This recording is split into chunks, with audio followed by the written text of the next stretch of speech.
Sobat Tani, kegiatan pendataan pertanian saat ini tentang tanaman dan penggunaan pestisida sobat. Selama ini, kita ketahui bahwa pestisida sangat berguna dalam membantu petani merawat pertaniannya. Pestisida dapat mencegah lahan pertanian dari gulma.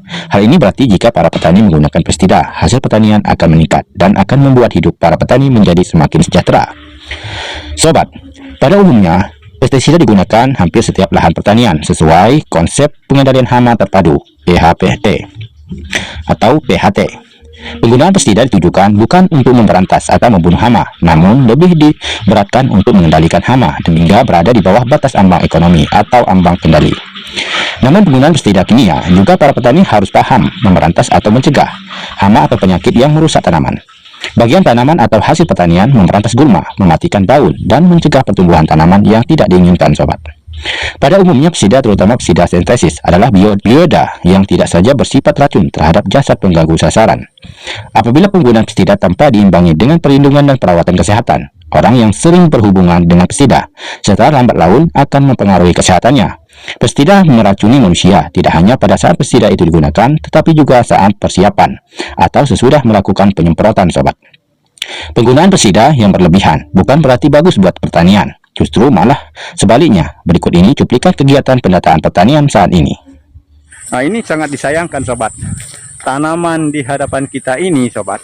Ini sebagai contoh saja sobat. Di bidang pertanian sobat, terutama kita harus mengenalkan dulu sifat dan jenis cabai ini sobat. Jadi kelemahannya dari mana letaknya ini dan kelebihnya apa sobat. Kelebihan tanaman cabai rawit ini sobat, memang di musim kemarau ini bagus sekali.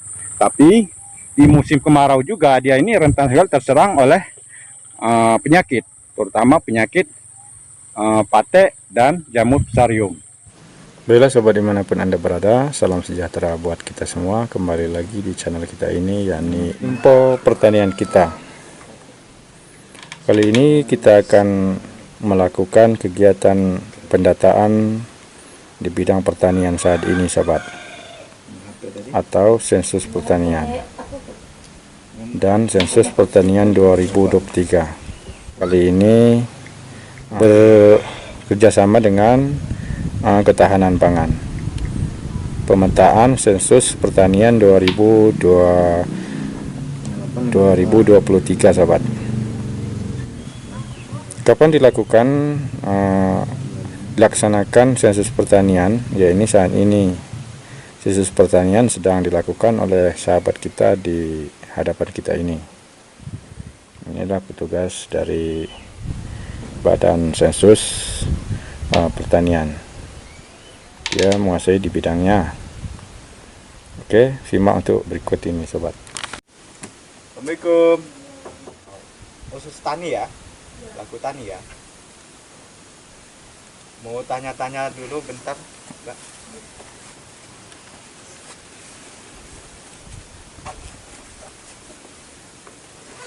Nama suami siapa?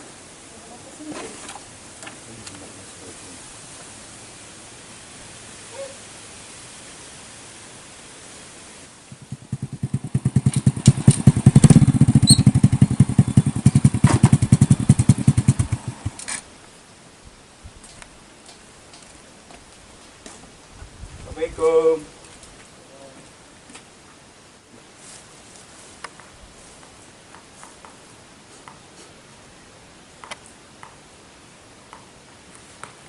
Ada sih nanam cabai dikit.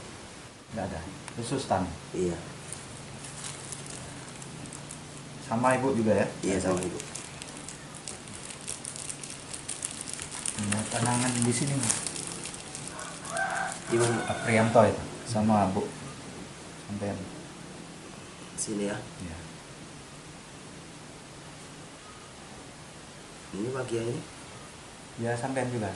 Artinya saya di sini kan ketemu sama responden. Tidak mengada-ada dari rumah. Iya. Lagi nanam apa sekarang mas? Nanam cabai. Cabai. Nggak jadi tapi habis airnya. Kering. Oh, kering ya, kemarau ya. Berapa luasnya? Berapa ribu batang kira-kira? Segulung itu bang. Segulung ya. Nah, Cabai rawit ya. Rawit. Oke. Ya, udah.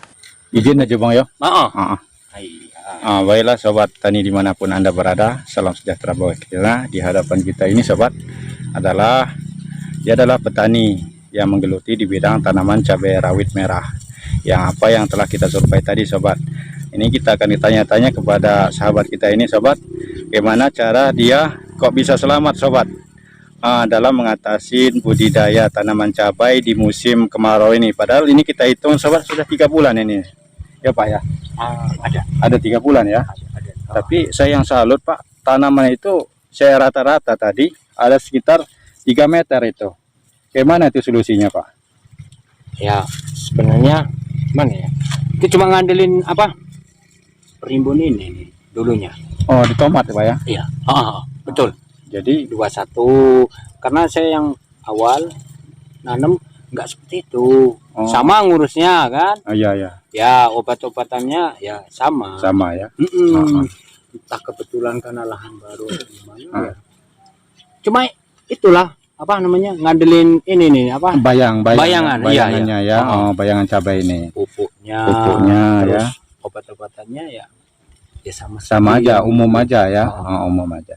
Jadi menurut penilaian Abang nih, tanaman cabai rawit geprek ini kalau di musim kemarau ini dibandingkan musim penghujannya kayak mana ini perbandingannya gitu, segi perawatannya kalau kemarau? Saya lebih sulit, ekstra bener air. Oh, istirahat air ya. Mau mupuk main kocor aja saya nyiram dulu. Nyiram dulu. Oh gitu. Siram. Cuman besoknya mupuk, pupuknya juga enggak seperti dosis yang kayak hujan. Oh iya ya, maksudnya lebih tinggi ya.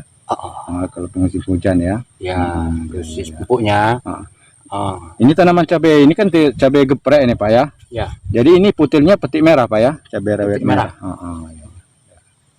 Jadi begitu ya sobat, pengalaman sobat kita ini tentang budidaya tanaman cabai merah sobat. Semoga dia ini tetap semangat dan tetap mendapatkan hasil yang melimpah. Amin. Baiklah sobat tani dimanapun Anda berada, kali ini kita akan memberikan informasi tips perawatan tanaman tomat sobat. Karena di hadapan kita ini adalah tanaman tomat sobat kita sobat yang berumur lebih kurang kisaran 50 hari sobat. Namun di sini tampak terlihat di hadapan kita ini adalah tanaman tomat kita sobat. Ini diselangi dengan tanaman sawi sobat. Nah, ini di cuaca panas sobat. Ini untuk jarak sobat sekitar mainan 40 cm. Baiklah sobat tani dimanapun Anda berada, di hadapan kita ini adalah tanaman kol kita sobat, yang mengalami cuaca panas terserang ulat daun sobat. Memang biasanya sobat, kalau cuaca panas untuk bagian sayur mayur seperti cabai, tomat, dan kol, ini rentan sekali terserang yang namanya ulat daun sobat, seperti ini sobat. Ini dalam keadaan cuaca panas. Ini untuk cara pengendaliannya sobat, ini kita harus rutin menggunakan pestisida sobat. Di kios-kios pertanian banyak, yang penting sifatnya rutin. Ini bisa diatasi sobat dengan catatan sobat, ini kita rutin minimal 3 hari sekali ini kita spray sobat. Dan juga kita semprot, jangan menggunakan mesin sobat. Jangan menggunakan mesin. Kenapa sobat? Karena di sela-sela ini kalau kita menggunakan mesin, untuk di sela-sela kubis ini sobat, dia tidak terkena. Lebih baik kita semprot dengan manual. Kita buka satu persatu daunnya ini sobat, dan baru kita semprot. Jadi kalau di sini kalau kita menggunakan mesin semprot, dia cuma di permukaan saja. Tapi kalau kita menggunakan manual sobat, bisa kita buka satu persatu daun ini, baru kita semprot atau kita spray sobat. Lebih baik kita mengirit sedikit pestisidanya untuk semi. Yang penting dia rutin dan rata, dia kena semua.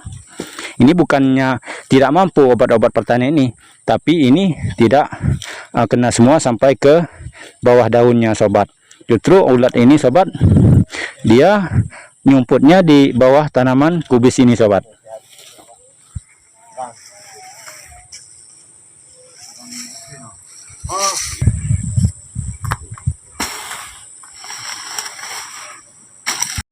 Alhamdulillah sobat tani dimanapun Anda berada, yakni cara budidaya tanaman cabai rawit merah sobat dalam musim kemarau.